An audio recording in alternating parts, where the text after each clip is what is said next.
On the ideas in it, how to make a greener music industry and a festival industry and a culture industry.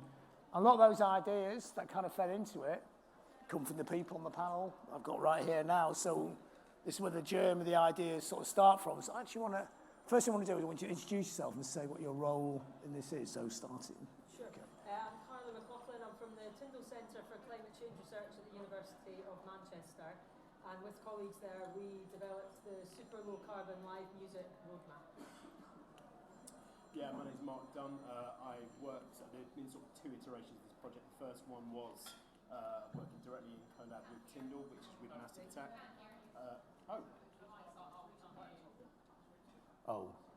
How come my mic's on? Yeah. Look, you've broken the mic. Is that better? Hello? Well, both mics not on. Is Carly's working? Well, both mics Hear me not now? working. We can't tell here. Yeah. All right, so start again. Yeah. Hi. For everyone beyond the first row, I'm Carly McLaughlin. I'm from the Tyndall Centre for Climate Change Research at the University of Manchester. And with colleagues there, we developed the super low carbon live music roadmap with Mark. Yeah, my name's Mark, and I worked on, I'm just finishing the second iteration of that project.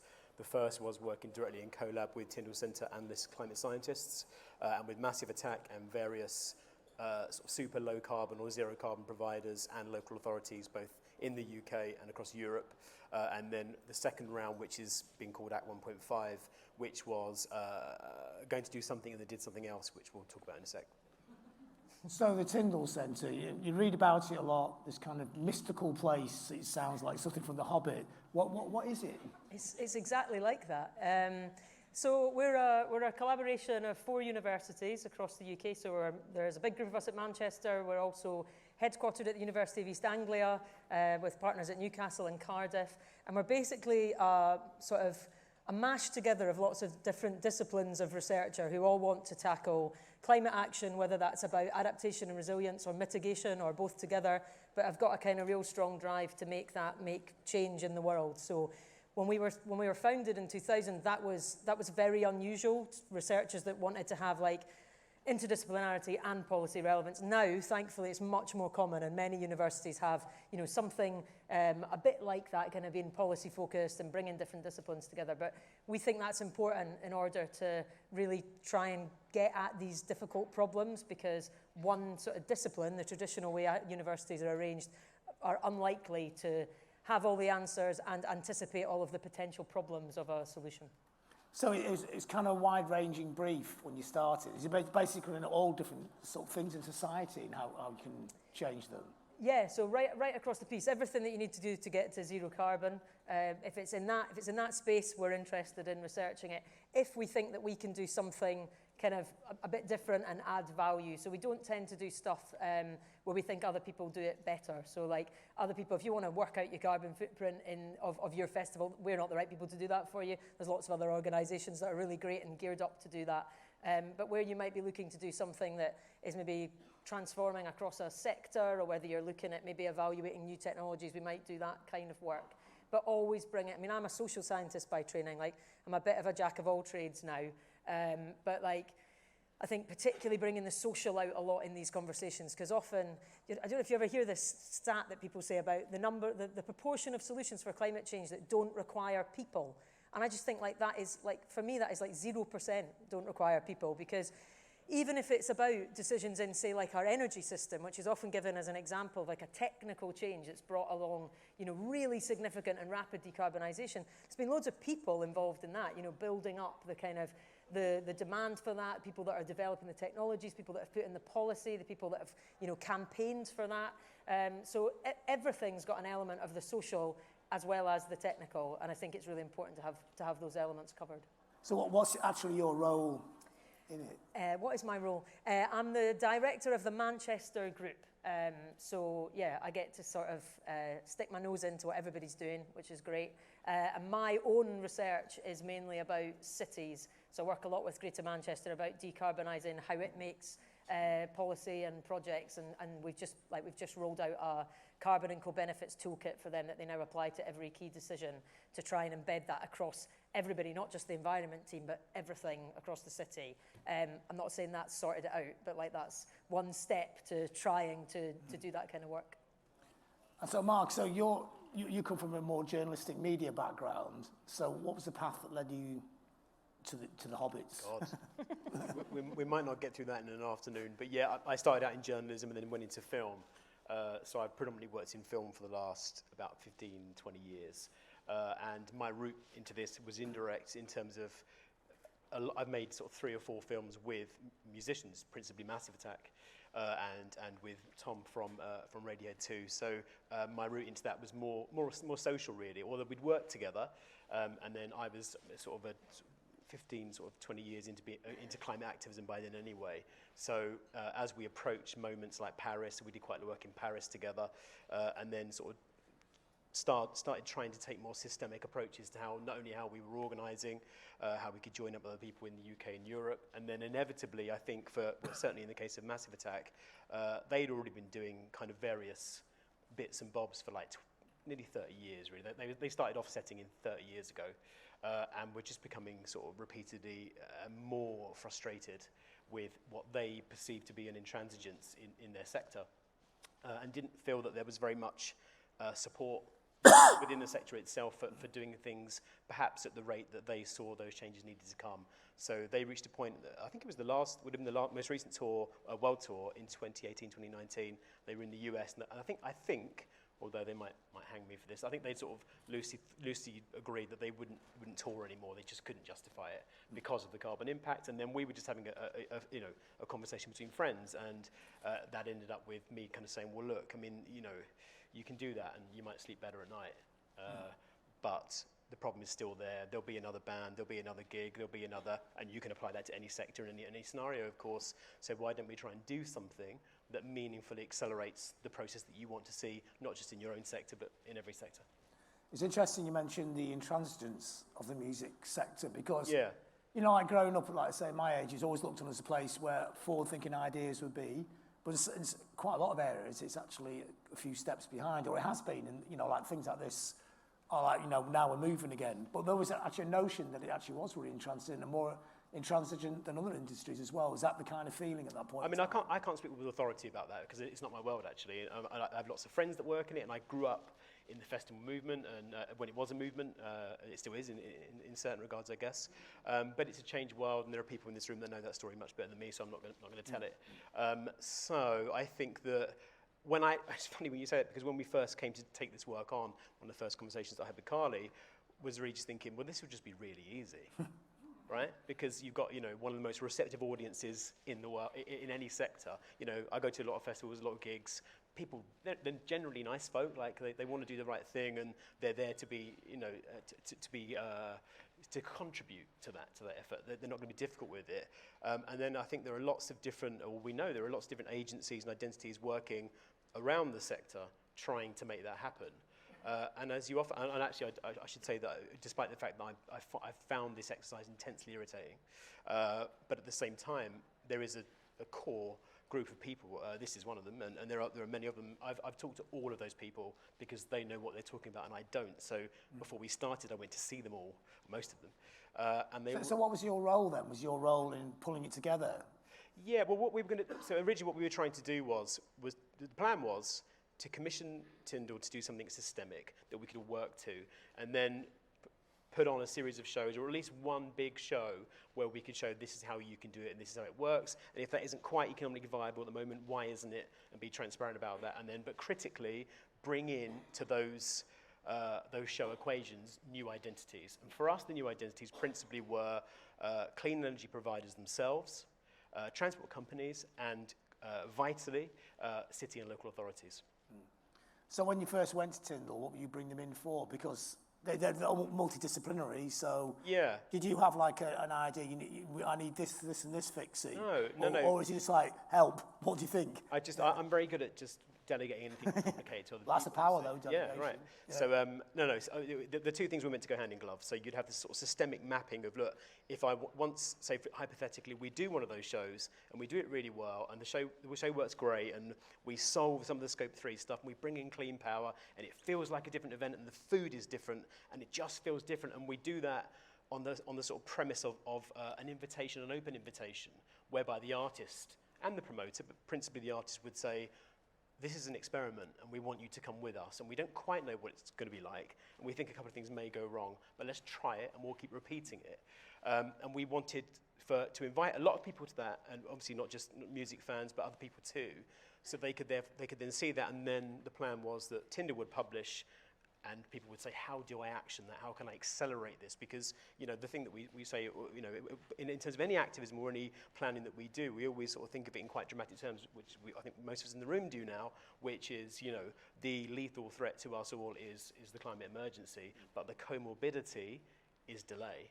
And it's the comorbidity that we're really trying to wrestle with. So we felt that with that, sort of almost, performative activism, if you like, of a real show in a real city with real people and real costs and blah, blah, blah, blah, blah, with the roadmap, we could then push out.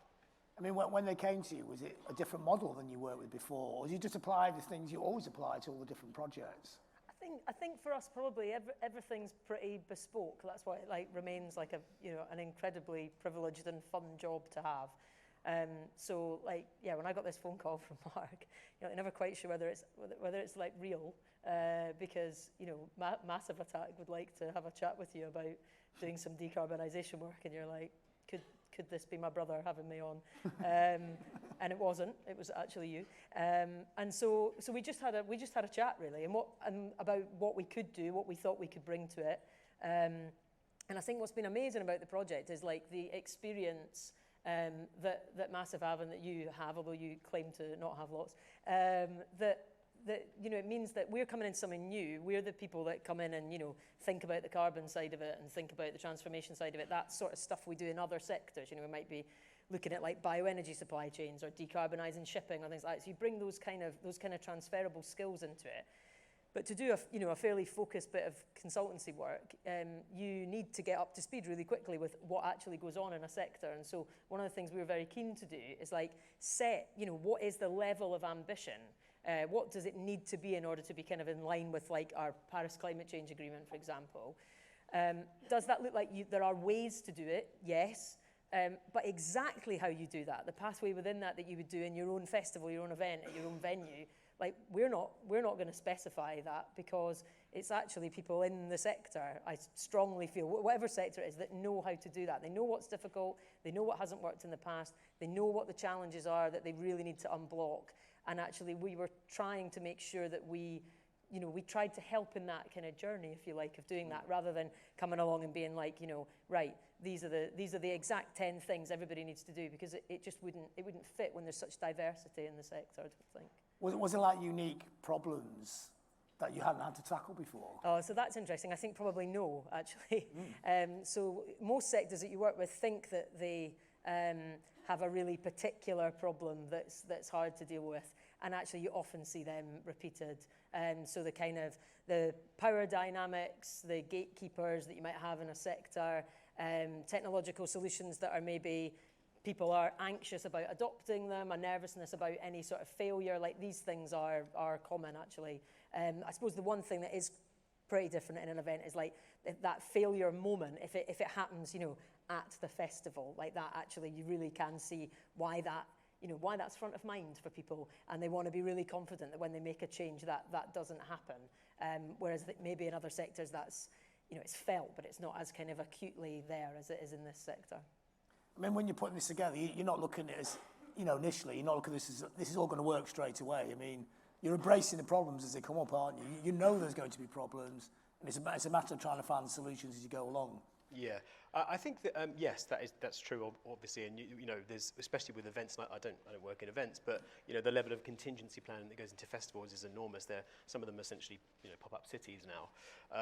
But actually, it's interesting that Carly says that there's actually there's a universality of the types of problems that you encounter, and I believe that, and I know it a bit from film too. Although film's really done well in the last 5 years, just going into COVID and coming out. It's really, really zooming away much better, I think, than music.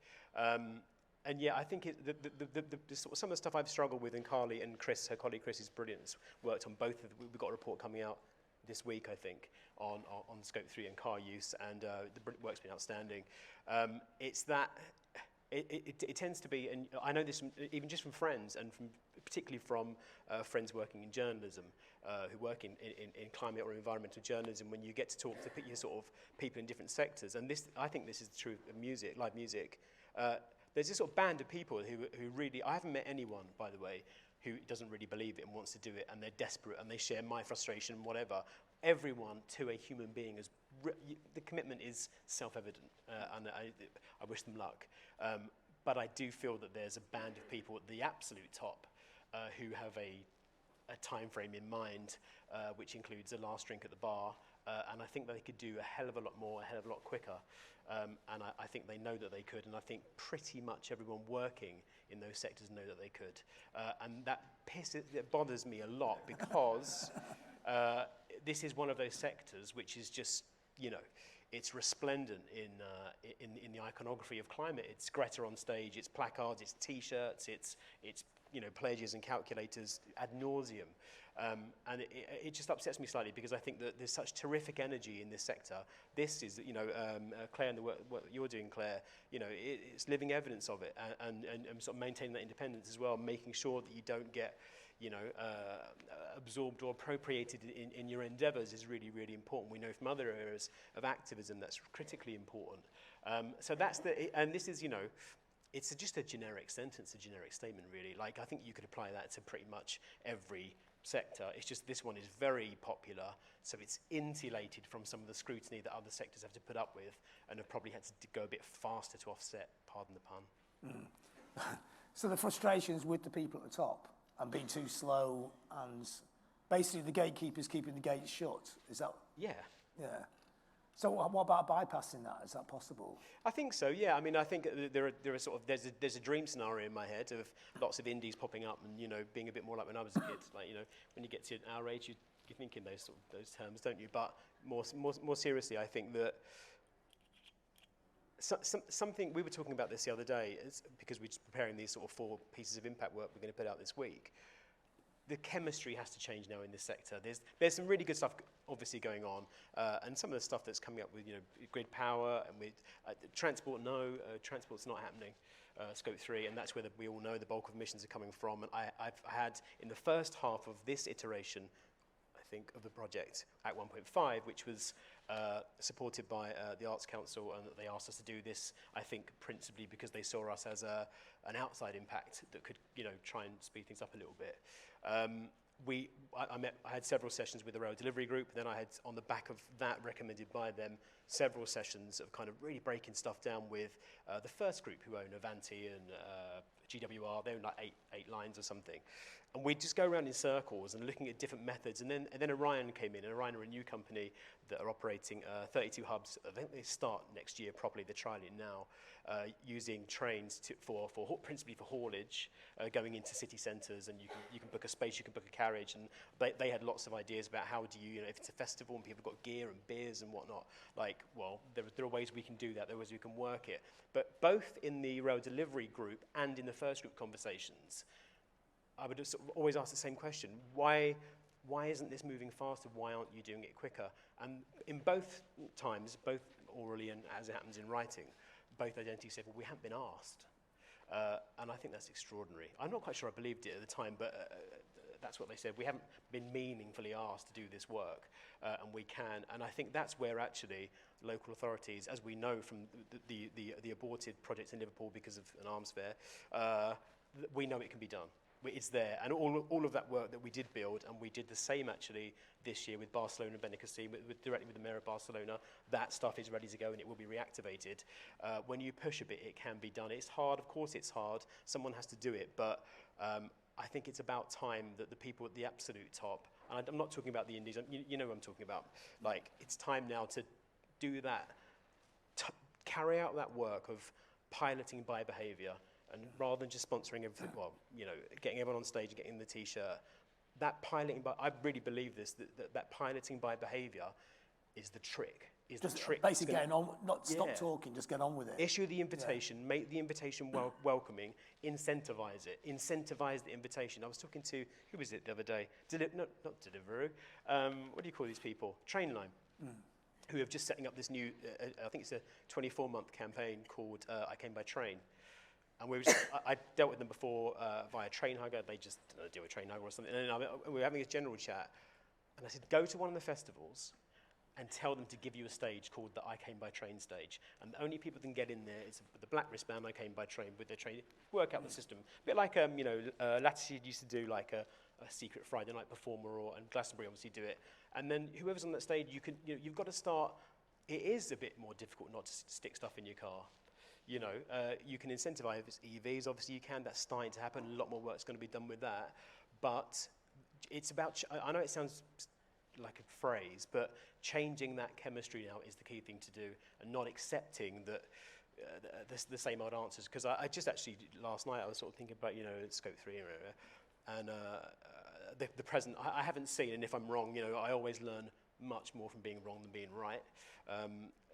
I can't see the Green Event Code, Live Green, I can't see any of them that take scope 3 seriously. I don't even issue targets for scope 3. And then I was thinking, was it what's it called, The Show Must Go On? Was that 10 years ago, 15 years ago, saying 80% of your emissions are coming from transport? You know what I mean? And is this kind of disconnect something that's unique to music, or is all the other fields you work in have the same kind of problems? Are the people at the top stopping this happening? Yeah, I mean, I think if you just look at the power dynamic of where there's demand for change and why that's slow to happen, you can all see examples of that all the time. So you've got to have ways of either working around or convincing some proportion of that group, or you move around to the side and you say, actually, we're going to lobby on legislation, regulation, in order to mandate those people so it's not up to them anymore. And I think that's one of the things that's been great about working with you, is that, when you get to those edges of where, we don't control this anymore, this isn't the thing that we have direct control and responsibility for, and we need someone else, you're just out finding those people and saying, well, I think you could do this, and you could do that, and you could do that together, and then this would help us. And that is, for me, that's what every sector has to do, because if we all only care about this, we definitely need to get this bit right. I mean, surely that goes without saying. The things you can actually change, if you haven't changed them already, change them now. But then when you get that bit further out, where you get to the kind of, it might be frustrating if you're trying to make that change happen, or it might be where, when you're talking to someone at a very senior leadership level, they say, well, nothing we can do about that. That's where I want everybody stuck right in there. The most exciting problems, and they're the ones where you've got to join hands or throw your net wider, or whatever metaphor you want to use, in order to try and drive more change. And I think, I get a lot of energy about that kind of joining up at a conference like this, where people are trying to make those connections, because we know there are some technical challenges to things that are in our direct control, yes, and I'm not trying to belittle those, but I feel like there's lots of people working on that. We have to not stop at the bits where we're like, well, someone else sorts that out. So you've mentioned Liverpool, but unless you're not allowed to say, I think if you explain what you'd actually had in place in Liverpool around the ticketing, because people might not know what that actually was, and you just skipped over it and said arms fair. But this is the massive attack and gig in Liverpool that the project's working towards. Because of the pandemic, it seems like about 20 years ago. Years ago. And just before I sort of go into that, and I will go into that. I mean, I've always found, if you don't mind marauding a little bit, and if you haven't really got a brief and no one can really stop you, I've found, generally speaking, everyone that I've encountered, even if it hasn't come to the type of fruition that I would have liked to have seen, has been really receptive, and something has scratched in them, and they've tried to revisit, or they've tried to keep it alive. And we've just finished a round of conversations with the Mayor of Liverpool and the Mayor of Manchester. Mayor of Liverpool has said, I think it's in The Guardian, it is in The Guardian today, we've created some model conditions for licensing, because I'm personally speaking, not everyone involved in the project, I personally speaking, passionately believe that if you read modern history, solutions to the type of problem we're sleepwalking into in some ways, it comes from a combination of innovation and regulation. I don't think regulation is a bad word, I think it's an excellent word. It keeps us healthy and safe and well. So those are because they tend to be of a particular political colour. They loosely, up to a point, agree with that. Liverpool have just signed up to be the first to have a licensing framework across 5 years. So can you explain that a bit more? What when you get licensing in Liverpool now, this kind of new licensing, what changes are there? You know, what changes will they make? Yeah. Yeah, so basically, they will now have, as of I think next week, they haven't quite done it yet, but for the next 5 years, if you have an existing festival in Liverpool, a major live music event in Liverpool, and you subject to how, because different cities do the licensing in slightly different ways. Manchester is slightly different to Liverpool, hence it's taken a bit longer.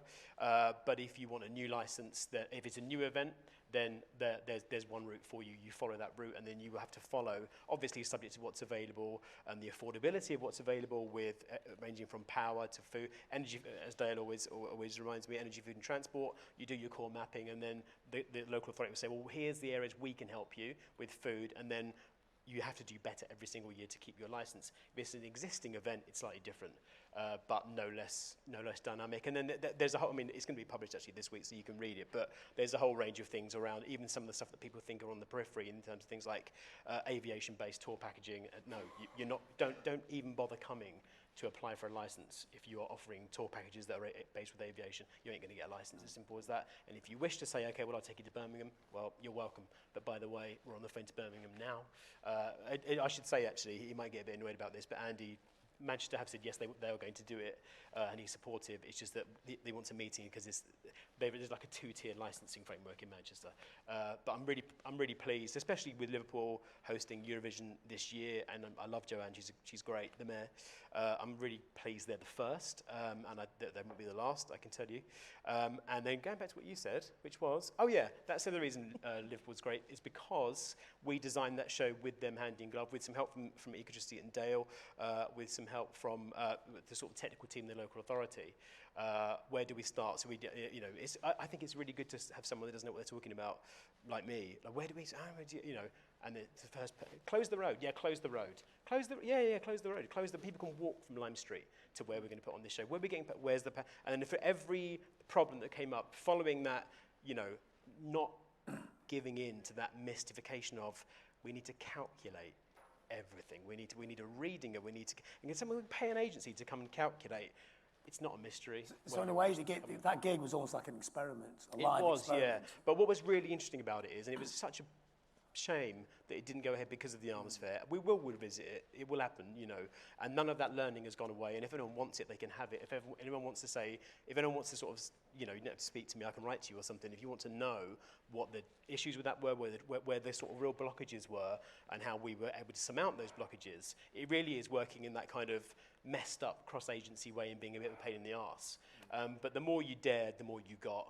What's that? I can't remember, the Italian architect always says, you get what you invite. When you're designing a system or infrastructure or anything, you will get what you, if the public are involved, you will get what you invite. So if the invitation itself is clear and appealing and new, and you're honest about that and its fallibilities, as we would have been and we were, especially with the local authorities and everyone else, then we were ready. It was set, it was done, and it would be, your gig ticket was your train ticket. You were walking there. There was no. All the food was vegan, all the power was clean. It would have, marked a ridiculous reduction in emissions, and then they booked an Arms Fair. Yeah. Nice one. Almost on purpose, it feels like, doesn't it? Yeah, that was a nice morning, that was. So the current project, the current report, is that like an update to this? Is this like 2.0? That's a bit of a dog's breakfast as well, because the piece of work that we were asked to do by the Arts Council was predicated on, we working with a few others, with Chris and Carly again, we sort of picked 6 modules where we felt within a 12-month period, because we were very keen, everyone involved, including the musicians, were like, there's one thing this sector doesn't need is another agency, another consultancy. Let's just get in and get out. What can we do in 12 months that carries on that momentum and that learning? Because it is quite unique learning, not all of it, some of it is that we've got. So we drafted 6 modules and we embarked on them, and we were going to test them hand in glove simultaneously with a Massive Attack tour, a limited tour of freestanding shows, which were great because they were all in different cities, so I could speak directly to local authorities and transport companies.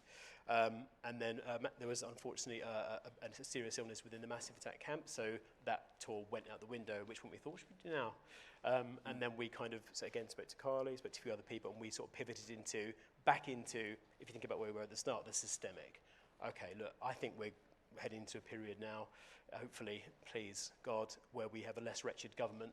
And I think some of the opportunities that I've experienced with local authorities are going to be writ large.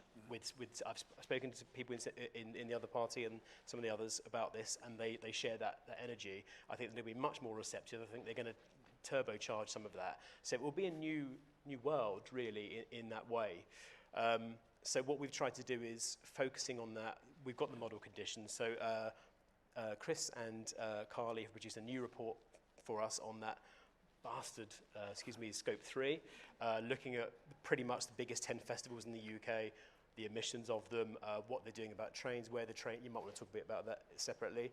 And then really quickly, because we haven't got much time, we've worked with a data scientist who worked with Tyndall first time round to create something really interesting called the Earth Router, which is essentially a single portal, one touch tour router to reduce, it does ridiculous things, and we're just teaming up with IBM in Iceland, so making sure all the servers are carbon neutral, so that when people plan tours, enormous thanks to ATC, who were really, really helpful in telling us that if we're going to go to the business of design this thing, what does it, on a practical level, what does it need? Jamal as well, thank you so much for your input on that.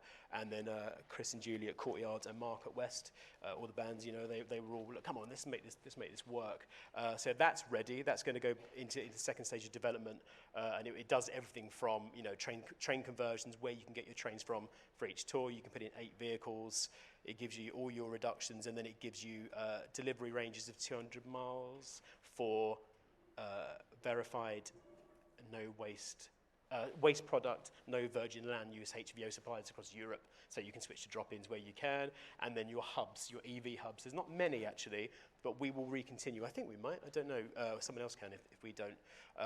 Picking up the work with Benicassim, because the Mayor of Barcelona is really keen to do that. To start, you know, you forget about punters for a minute. You know, these tours, and as more goes over to electric, and actually we can haul less where they're charging and how they're charging, all that. It basically does all that. And what's the other thing? Oh yeah. Working with Dale again. I won't actually say the name of the council, because there'll be some person who's having a nice afternoon who won't leave work until midnight and won't see their kids if I do. But we're pretty much there on getting a grid connection into a showground which serves about 95,000 outdoor punters a year. And that's building a substation and a power ring. And we've just done all the calculations on the carbon savings and all that. And that's, again, it's the same model really. It's working. That looks a bit threatening. What's that? It's all right. So basically, it's an upgrade, the original idea, but lots of practical ideas, yeah. Applicable ideas. Yeah, and actually, funnily enough, the composition of that council, the colour of that council, is a different colour of the ones we've worked with so far, and they were just as receptive and just of, come on, let's do this. And there's a bit of fiddling about to be done, but all being well, I think this is right, John. We think that it will be. Grid will be in, and it'll be using power, 1 promoter, 9 shows in 2024. I think it'll be the first, actually, unless someone else is going faster.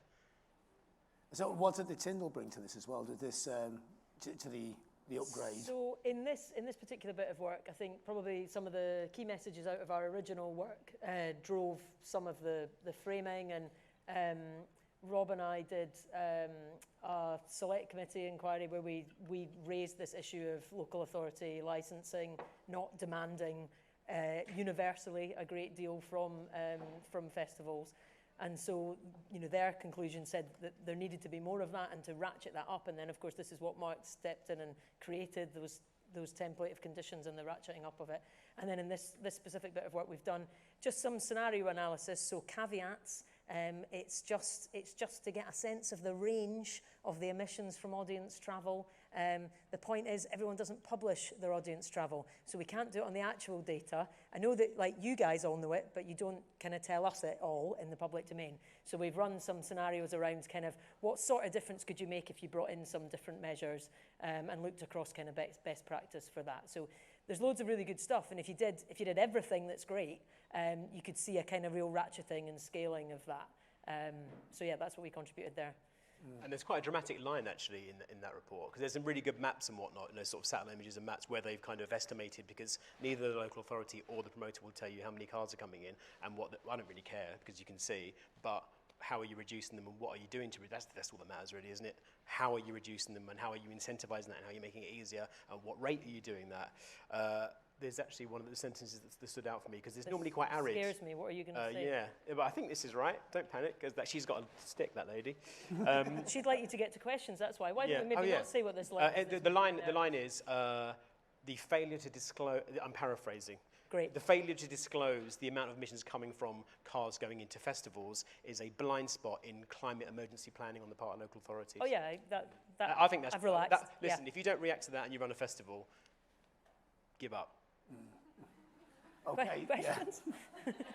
So we can take questions to the floor, but first thing I want to do is bring in Pia. Are you here, Pia? Oh, there. Yeah. Because you got a festival in Norway, and you applied all this, and you actually made it work, and I think that's quite interesting to talk about. Yeah. The microphone's coming, so if you could talk about doing it and the problems that you had to make it work, or was it effortless, you know? Or well, we were surrounded by really good people in Oslo, and the local mayor financed the research. Obviously, I'm not the expert, but I'm the promoter. But in always there's a strong will to do the right thing. And the tool was really useful because at the end I could see, where I can become better. Because until you know what you're actually doing, is before you can start improving yourself, Yeah. So the report was really good and very interesting. We actually had I had a couple of Zooms with the mayor there in Oslo, and I think there was 18 dates altogether in that would have been what the tour, and I think 4 of them came. Once we'd done all the heavy lifting, 4 of them came back and said it's really sad, obviously, with what was happening at that point with Massive, but we're going to do it anyway, which was fantastic. So nice one. So it's a good start anyway. Now I know what can change for next year. what was the hardest thing to change? What's the one that's a bit too stuck on? The biggest one was F&B. That was our big surprise actually. So obviously in Norway, everyone walks or takes buses and stuff. So I'm just going through it here. So transport was 49% and F&B was 37%. So it was we didn't see F&B being that much. But We had, I think it was Oslo. We were talking about. They were looking at. In fact, there's a really good. Sorry, my brain always works like this. But do you know Mysteryland in Holland? Yeah. Mysteryland is the one where they've got that really interesting. Again, it's the same principle really. Clean energy company, local authority, and a promoter working together. So I think they start this year with the first green grid connection in Europe. And I'd mentioned that actually to the mayor there in Oslo, and I think they were. It wasn't in Oslo, it was somewhere else, but it was via the mayor of Oslo. Yeah, that was helpful. All shows in Oslo have to have green power, otherwise they can't run. Cool, that's good. So a question, we've only got a couple of minutes left, so is anybody on the floor got a question? Over here, yeah.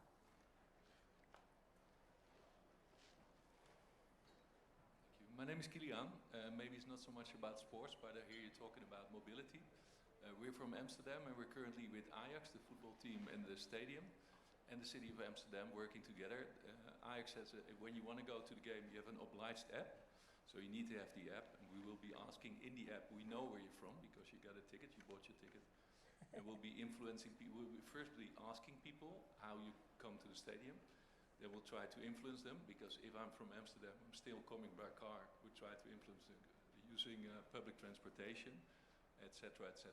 So it means, I hear you saying that's one of the biggest problems. Yeah. And I think the main problem is the lack of communication there, because if you only know 1 out of 3 visitors, because you don't know them, and you don't have a communication channel. So I think we solved that. We'll be testing this with Ajax and the stadium within the coming weeks to come, and that will be super interesting. And I expect that in the near future, as you say, that will be part of getting your permits to do such an event. So it will be interesting to see what you have been doing already and what this test will bring from a sports perspective. But it could be exactly the same for festivals or whatever. And will you publish that? Once you've worked through that, you publish it, right? Yeah, that will be published. So the stadium is the Johan Cruijff Arena. They're very much into all kind of things. I've been there actually. Sustainability. Ajax is really excited, and especially the city of Amsterdam uses it as a lab for all kind of bigger events. So I think that will be published by the municipality for sure. So that's an interesting one. So it will be interesting one to share in the near future. Fantastic. I mean, part of this is, you try to make the change, but you've got this big infrastructure that's kind of outside your realm you have to change as well, like public transportation. It's like you peel off one layer, another 20 come out, isn't it? So Yeah, but they're not that. I mean, actually, it's interesting that because obviously this is completely transferable, mostly completely transferable, so not completely. When we were sort of looking at some of those stuff around transport, and I got in touch with a couple of Premier League clubs, and just thinking about, if you know that when I was a kid, I'm a West Ham fan, so if you went to watch West Ham, they knew that 6,000 people would be going from Euston to Manchester if you were playing Man United away, so there would be a football special. Where's the festival special? Where's the festival express? So we had those conversations with, I had it with 2 Premier League clubs, and there was nothing really radical going. I mean, most people, I don't know what the fluctuating proportions were, most people were travelling there because they're in cities by train anyway. But the level of sort of extra provision, I know Glastonbury actually started this, I think it was last summer, they started chartering trains from Paddington. And that's a relatively easy thing to do. And certainly, I think GWR are really well set up for that. But who knows what's going to happen in that world until that's all sorted out. But they are receptive. And I think I really, I do try and be objective and keep an empirical mind about these things. And I do think it is perfectly doable. And as I say, I spent years climbing over fences and cutting myself and, taking a bag and being... I know it's tricky, festivals, by definition, but it's absolutely doable. And actually, if you get the invitation right, the nature and the incentivization, it just makes it more fun, I think. And is this something that Tyndall could bring into this as well, the big picture thinking? Because you work in lots of different fields. So you could sort of help join the dots between these. Yeah, for sure. We would love to do that. And I think the great thing about the sort of festival arena is that, like, it really captures people's imagination. So, like, when we announced that we were going to do this work, we had more media coverage than we've had for anything else in my whole career combined, but by a distance. I mean, like, not marginal.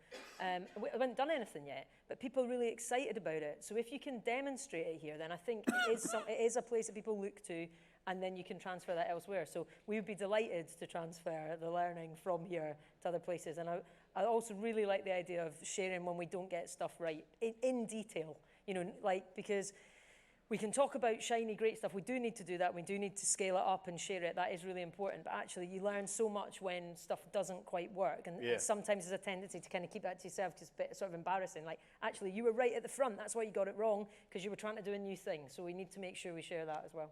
Yeah. Brilliant. Well, thanks a lot. That's the end of this panel. 5 minutes to the next one. We speak to people actually on the front line trying to make this stuff work. Yeah, so thanks to the panelists. Thanks a lot. Thank you.